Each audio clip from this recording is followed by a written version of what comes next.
In 1989, Russian leaders decided that ruling their Soviet empire had impoverished the Russian people. Senior Russian diplomat Georgy Arbitrov announced to an American audience, quote, "We are going to do a terrible thing to you.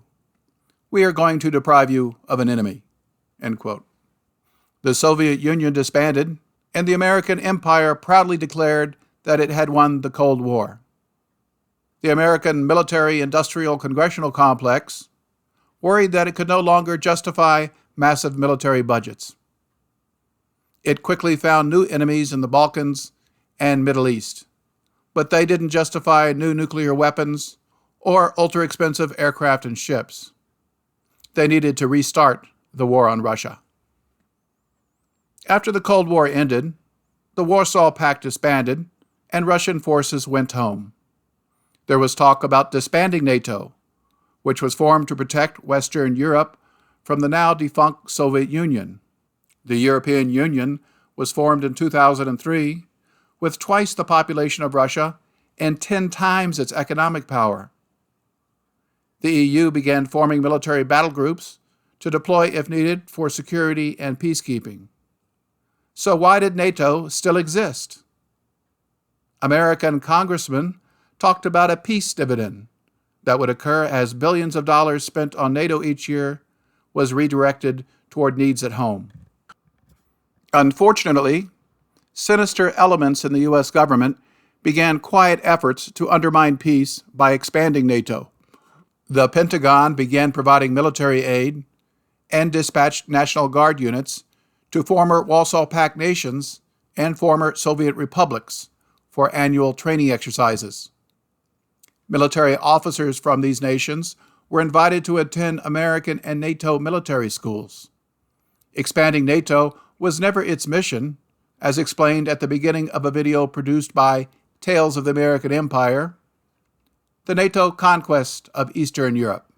The North Atlantic Treaty Organization, known as NATO, was formed to defend Western Europe from Soviet forces that remained in Eastern Europe after World War II. In response, the Soviets formed an alliance of Eastern Bloc nations in 1955 with the Treaty of Friendship, Cooperation, and Mutual Assistance that became known as the Warsaw Pact. General Dwight Eisenhower was the first NATO Supreme Allied Commander and explained its original purpose. For many months, the nations of NATO have been engaged in building for themselves a wall of security. They have no aggressive intent or purpose of their own.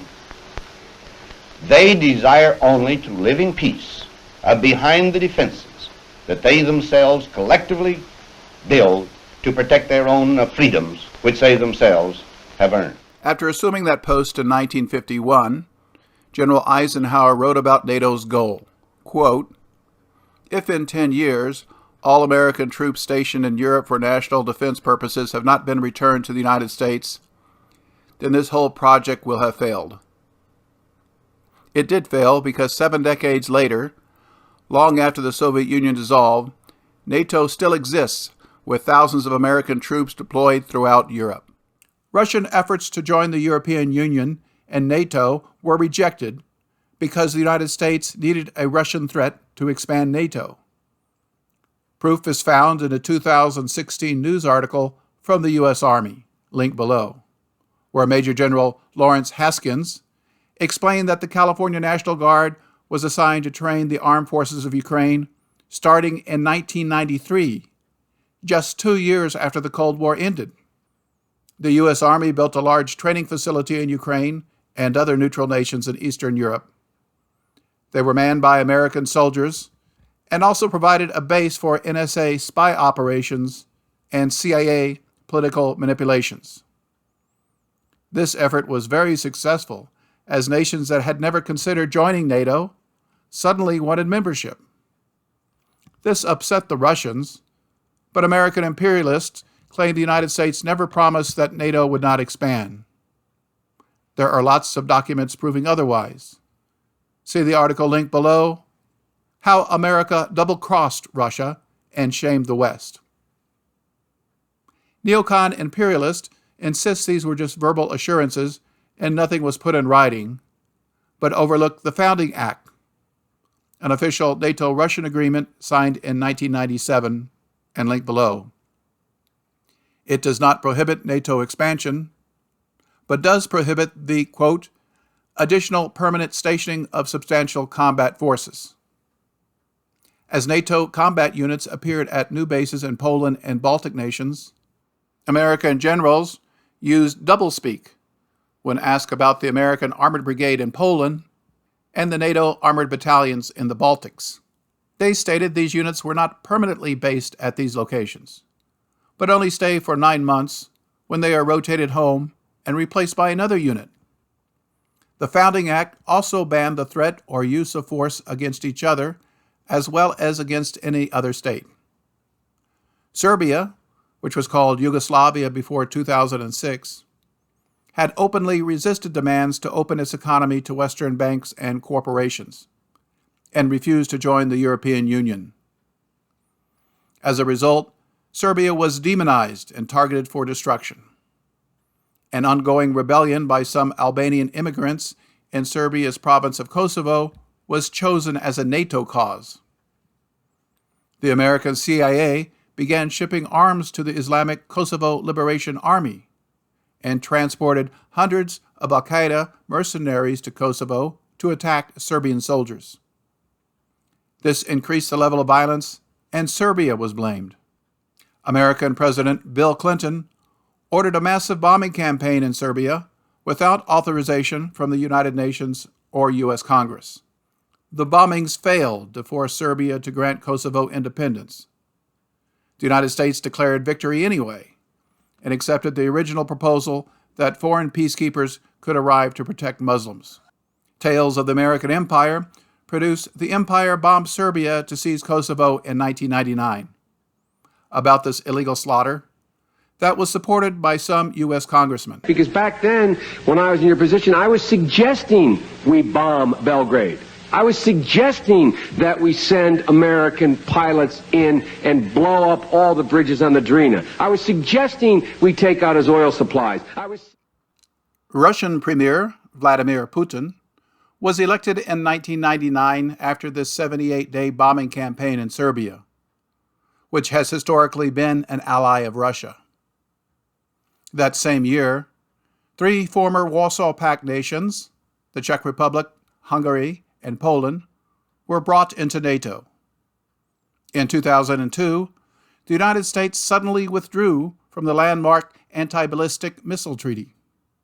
President George W. Bush noted that the treaty is, quote, now behind us, end quote, describing the treaty as a Cold War relic.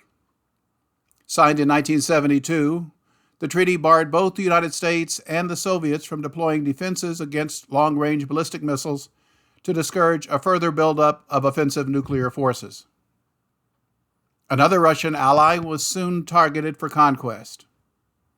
The Republic of Georgia is a small, undeveloped Asian nation that was once part of the Soviet Union. It plays no role in the American economy or security, yet was conquered by the American Empire in 2003 when the CIA covertly organized a coup to establish a puppet government. Billions of dollars in American military aid, hundreds of military trainers, and thousands of American combat troops arrived. Russia protested this invasion, but objections were used to proclaim a return to the Cold War and the need for large increases in military spending. Tales of the American Empire produced the 2003 conquest of the Republic of Georgia. About this coup. Links to this and other Tales videos mentioned can be found in the description. In 2004, Slovenia, Slovakia, Lithuania, Latvia, Estonia, Romania, and Bulgaria were admitted into NATO, a group that included 3 former Soviet republics and 3 former Warsaw Pact nations. A few years later, President Bush announced that Ukraine and Georgia should be added. NATO forces had already deployed to Ukraine, Georgia, and other former Soviet republics, plus Afghanistan and Iraq. The Russians realized the Americans had lied about peace and wanted to conquer the world, starting with Russia. This will be covered in Part 3 of this series.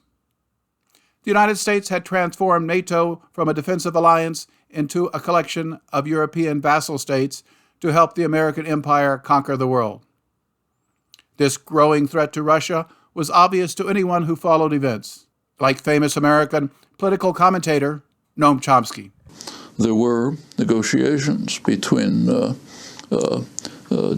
George Bush the First, James Baker, Secretary of State, Mikhail Gorbachev, Genscher and Kohl, the Germans, on how to deal with this was after the fall of the Berlin Wall and the beginning of the collapse of the Soviet Union.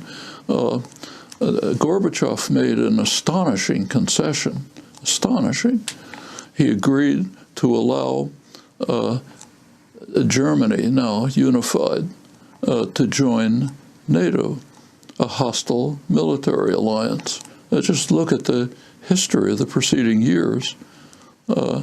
Germany alone had practically destroyed Russia at an extraordinary cost several times during the preceding century. But he agreed to allow Germany to rearm Germany to join NATO, a military alliance that was set up to counter Russia. There was a quid pro quo, namely that NATO meaning NATO means basically U.S. forces, and not expand to East Berlin, to East Germany. And nobody talked about anything beyond that. Baker and Bush verbally agreed to that. They didn't put it in writing, but they essentially said, yeah, we will. In fact, the phrase that was used was not 1 inch to the east. Well, what happened? NATO immediately moved to East Germany. Under Clinton, other countries, former Russian satellites were introduced into NATO. Finally, NATO went so far as I mentioned before, 2008, again 2013, to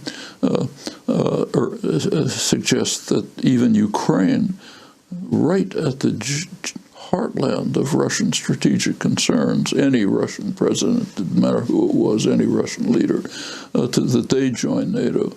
So what's NATO doing altogether? Well, actually, its mission was changed. The official mission of NATO was changed to become